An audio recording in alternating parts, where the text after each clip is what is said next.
सियासी इम्तिहान का दौर चल रहा है और चुनाव लड़ रहे नेताओं की धड़कनें बढ़ी हुई है। पर कुछ नेता ऐसे भी हैं जो खुद तो चुनाव नहीं लड़ रहे, लेकिन असल इम्तिहान उन्हीं का है। ऐसे नेता दोनों तरफ है, कांग्रेस में भी और भाजपा में भी। कांग्रेस में खुद सीएम सुखविंदर सिंह सुक्खू सबसे बड़ा इम्तिहान दे रहे हैं, विधानसभा उपचुनाव में भी और लोकसभा चुनाव में भी।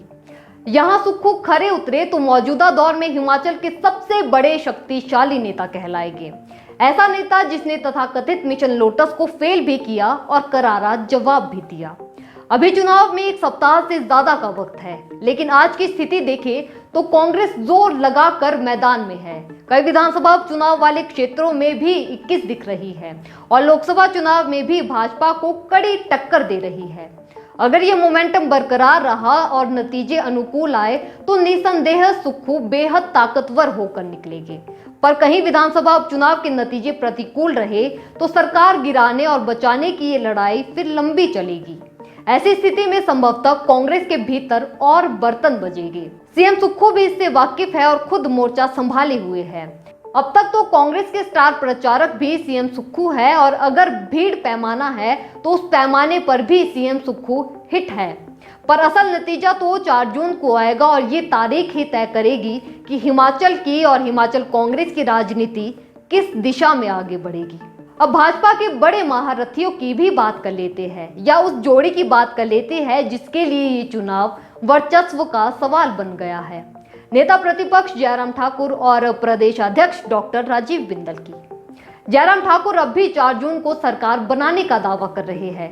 किस बिसात पर पता नहीं, ये तो खुद जयराम ठाकुर ही जानते होंगे। उधर मंडी लोकसभा सीट पर कंगना को उतारकर जो चक्रव्यूह भाजपा ने रचा था, जयराम ठाकुर के लिए उसका सफल होना भी बेहद जरूरी है। कदाचित यहाँ नतीजे प्रतिकूल आए तो सीधे तौर पर जयराम की व्यूह रचना पर भी सवाल उठेंगे। जयराम भी इस बात से वाकिफ है और यही कारण है कि वो इस चुनाव में कोई कसर नहीं छोड़ रहे। जहन में ये भी रखना होगा कि जिस मंडी को जयराम ठाकुर अपना कहते हैं, वो विधानसभा चुनाव में तो जयराम ठाकुर का भरपूर साथ देती है, लेकिन 2021 के उपचुनाव में मोदी के साथ नहीं गई। अगर फिर से ऐसा हुआ तो दिल्ली दरबार में जयराम ठाकुर की छवि भी प्रभावित होगी।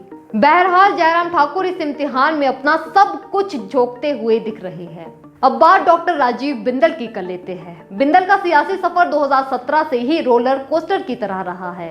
2017 के नतीजों के बाद सीएम की दौड़ में रहे, लेकिन विधानसभा अध्यक्ष बनकर संतोष होना पड़ा। फिर जनवरी 2020 में भाजपा के प्रदेश अध्यक्ष बने, लेकिन कुछ महीने बाद ही कोरोना काल में भ्रष्टाचार के छींटे लगे और नैतिकता के आधार पर इस्तीफा दे दिया। हालांकि बिंदल जांच में बेदाग निकले और इसके बाद पार्टी ने अर्की उपचुनाव और सोलन नगर निगम के चुनाव का प्रभारी बनाया, लेकिन दोनों ही जगह बिंदल का जादू नहीं चला। फिर 2022 में सबसे बड़ा झटका लगा और बिंदल खुद चुनाव हार गए।